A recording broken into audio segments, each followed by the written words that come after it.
my feel-good breakfast show.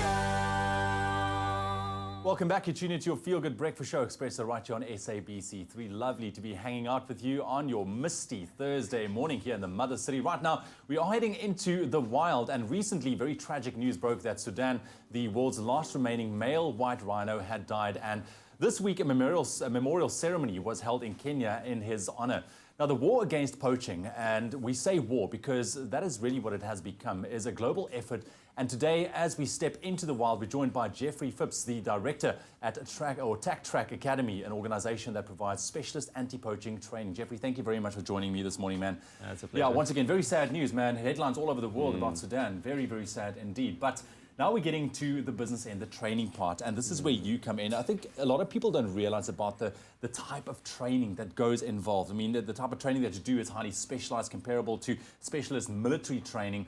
Why is this type of skill and knowledge needed in the field?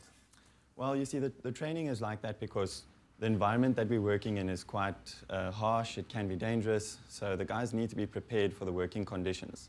And on the job, they can face a variety of threats, from subsistence poaching to the syndicate poachers who are heavily armed and very dangerous, and also the dangerous game that we work around.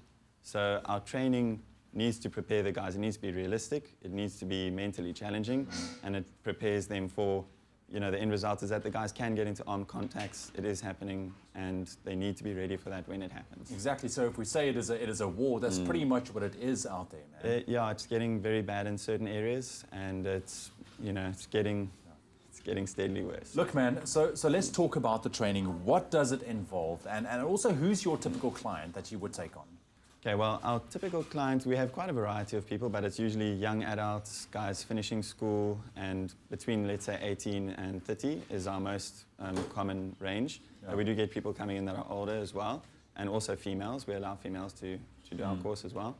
And our training covers weapons training is very important, a lot of tracking, a very high degree of first aid as well, along with the law that the guys need to know, how to work in a dangerous game area, because that can, you know, add dangers to it. Absolutely, because you're essentially in the wild, man. Exactly. So you're not only dealing with poachers, but you've got wild animals around you. Exactly, and at night as well, which is when most poaching happens. So we do a lot of night work, night tracking, close quarters, where the guys are practicing hand-to-hand combat, arrest procedures, that sort of thing. So it's very, very involved, man. It sounds like a very tough kind of training ground, a very tough course.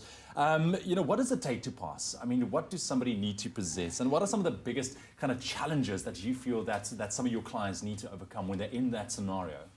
Well, I would say that a lot of it is actually mind over matter. If your mind is prepared and you have that psychological strength, you can overcome it. Fitness is a huge part because, you know, naturally it's very physical. But I've seen a lot of guys that have joined our course without preparing. They heard about it last minute, joined, and they were very unfit. And we've had guys lose about, I think our record was about 25 kilos. Weight on a course. There's one way to look after yourself, Yeah, absolutely. But it's mind over matter, really. You just got to know what you're doing it for, push yourself hard, because the guys suffer, you know, in that moment when you're running, you might feel like you're going to vomit or something, but you just got to keep going. But I love that, man, because at the end of the day, you're doing it for such a worthy cause, man, looking after our wildlife. We're going to delve a little bit further into what you do as well, but we're going to take a bit of a youth angle to see if we can't turn around poaching from a younger perspective. It's my feel-good breakfast show. Very interesting indeed. Right now, we get back into the wild with Geoffrey from the Tac Trac Academy. You're talking about poaching and what can be done, and we're flipping it a little bit and taking a look at how we can curb poaching from the youth perspective. Geoffrey, thank you very much for joining us this morning. And once again, just off the bat, thank you for the great work that you are doing out in the field, prepping and preparing people with the necessary skills that they need to look after our wildlife. But let's focus on the youth. One of your greatest passions is to get outdoors, to be outdoors, and to share that with people as well. Do you think that people nowadays, living in the day and age that we do, has lost touch with nature? I think definitely a large amount have, and that's growing up in the cities and then not being exposed to outdoors. And then that concept comes in that, you know, outside is dangerous and going into the wild is dangerous. So with that, you know, lack of knowledge, there's a lot of fear.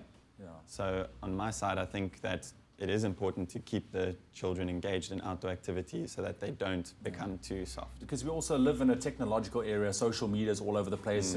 Youngsters spend a lot of time on there. And I mean, something as simple as learning how to make a fire or appreciate the sunset. Do you think that's important for learners to still grasp, or youngsters to grasp, and have that knowledge to make sure that, you know, we actually live in a beautiful world? Absolutely, absolutely. Something like fire, it's one of the elements. It's a very important thing. And if you're outdoors and you get lost and you get rained out, then being able to make a fire, it'll save your life. And that's great, man, because I try to get outdoors as much as possible with my two boys, you know, getting their feet on the ground, making fire, hearing the wind. Now, we spoke about the war on poaching a little bit earlier on, and somehow it's all connected because, I mean, poaching is fed by the demand of, you know, illegal animal products, and the demand for illegal animal products are obviously fed by ignorance and, you know, a lack of knowledge and disregard for the beauty that we have. So do you feel that maybe, you know, in time we can turn around things with regards to poaching by getting youngsters to really appreciate nature and the animals therein? Do you think that's a kind of a goal that you want to achieve? Well, I would say yes. With regards to the rhino poaching, the demand is coming from mainly China and Vietnam. But on the ground here in South Africa, poaching is getting really bad. And that's bushmeat trade, they're snaring, they're killing a lot of wildlife. And the more that our next generation feels for the environment and cares, then they're going to notice these things and they're going to actually get involved. And, you know, there's a very high demand for anti-poaching, guys that are working in anti-poaching. So the more of our younger generation that goes into the field to become rangers or anti-poaching rangers, you know, it'll definitely make a difference on the ground. Well, I do hope that we can turn around. Thank you very much for the work that you are doing, Geoffrey, and all the best, man. Be safe out there. Be safe out there. So definitely, the war on poaching, like you've heard, it is getting serious. So suggest, you know, get out in nature. Go appreciate it. Parents, take your kids out. Let them experience fire. Let them experience sunrises and sunsets, and get them to foster a love for the beauty of nature.